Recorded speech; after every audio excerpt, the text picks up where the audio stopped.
Monsieur Biou, l'ex-PDG au cœur d'une scandaleuse affaire d'espionnage. Ce personnage, Monsieur Biou, est énigmatique et l'ambivalence de son discours est effarante. À l'écouter, on croirait avoir en face un saint des saints au bord de la canonisation. Pourtant, c'est un adepte du double discours aux antipodes de ce qu'il professe publiquement. Quand on le voit, on n'imaginerait jamais que cet homme aux mœurs légères est capable d'organiser les pires scénarios d'espionnage. Il se vante d'être un bon, alors qu'il convole en juste noces quotidiennement avec les mauvaises pratiques, dans l'unique but de nuire à son prochain. Ce récit que je vous propose à propos de M. Biou est digne des romans OSS 117. Vous savez, OSS 117 est une série de romans d'espionnage créée en août 1949 par l'écrivain Jean Bruce. On y retrouve les meilleurs récits sur les questions d'espionnage et de contre-espionnage. Eh bien, c'est à ce jeu que s'est adonné M. Biou, alors qu'il était encore PDG du Crédit Suisse. De nouvelles révélations sur les méthodes non conventionnelles de ce personnage sont sorties dans la presse internationale et elles ne passent pas sans choquer. En effet, il est accusé d'avoir orchestré la surveillance de l'ex-mari de celle qui lui fait office désormais de compagne. Si d'entrée on peut présumer que c'est une bête affaire de jalousie, il se trouve que cette surveillance ait été faite par les services de la banque qu'il dirigeait. Un conflit d'intérêts qui passe mal parce qu'à un niveau de responsabilité, il ne fait pas bon ménage de mélanger vie privée et vie professionnelle.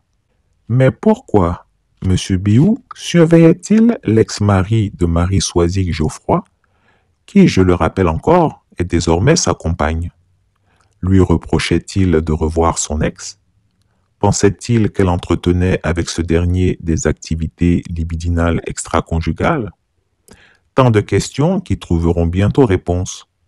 En tout cas, l'opération qui avait commencé en 2016 à Hong Kong avait pour but de chercher la moindre bête dans la vie privée de l'ex-époux de sa compagne.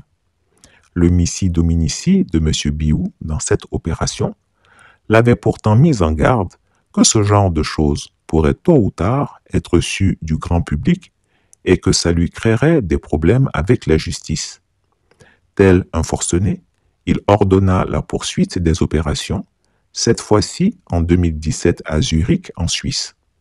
Des espions à la solde de M. Biou avaient cherché l'homme en vain pendant 2 jours, certainement pour lui tendre un guet-apens aux fins d'un rapt. Lui et sa fille avaient été pistés, photographiés, au point où ils n'avaient presque plus d'intimité. La brutalité avec laquelle M. Biou a conduit cette opération, n'épargnant personne, même si en ce moment nous n'en connaissons pas les causes profondes, laisse beaucoup de questions en suspens. Comment une personnalité de cette trempe peut-il s'adonner à ce genre d'opération en mettant au travail des barbouzes pour surveiller l'ex de sa compagne et sa compagne elle-même sur les frais de la société qu'il dirige? Pour rappel, un autre feuilleton rocambolesque avait trouvé issue le dimanche 25 juillet 2021. Crédit Suisse était parvenu à un accord à l'amiable avec toutes les personnes impliquées dans l'affaire qui avait ébranlé la banque helvétique en septembre 2019. Elle concernait la filature présumée de son ex-star de la gestion de fortune, Iqbal Khan, et de Peter Gjörg, alors responsable du personnel. M. Biou avait également fait surveiller les faits et gestes de ses collaborateurs en les espionnant jusque dans leur intimité. Résumons, fin septembre, un ex-cadre de Crédit Suisse, Iqbal Khan, est sur le point de passer à la concurrence UBS. C'est chose faite depuis. L'homme se sent traqué, il est effectivement filé par des détectives privés en plein centre de Zurich. Manque de chance, la filature est grossière, les pieds nickelés sont démasqués, ils avouent avoir été mandatés par Crédit Suisse. Du coup, patatras, le scandale éclate et éclabousse. Tidjane Thiam, le patron de Crédit Suisse, est soupçonné d'avoir orchestré la manœuvre. Et comme la presse s'empare de l'histoire, on apprend que Khan et Thiam sont voisins, maison de luxe à 2 pas de chez Christophe Laurer, et qu'ils ne se supportent plus. L'histoire est savoureuse. C'est finalement le conseil d'administration de Crédit Suisse qui doit faire le ménage. Outre l'image de l'institution financière zurichoise, cette histoire de surveillance avait fini par écorner la réputation de son directeur général de l'époque, le banquier franco-ivoirien qui en avait été purement et simplement éjecté. C'est-à-dire que M. Biou est coutumier de ce genre de méthodes et de faits. En tout cas, en ce qui concerne l'histoire de surveillance de l'ex-mari de sa compagne, M. Biou, qui se refuse à répondre aux sollicitations des journalistes pour s'expliquer, connaîtra assurément un procès aux États-Unis.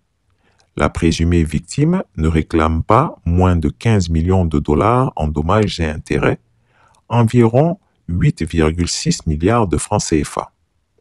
Chers auditeurs, voici donc une partie seulement, des méthodes de l'homme qui se dit non-violent.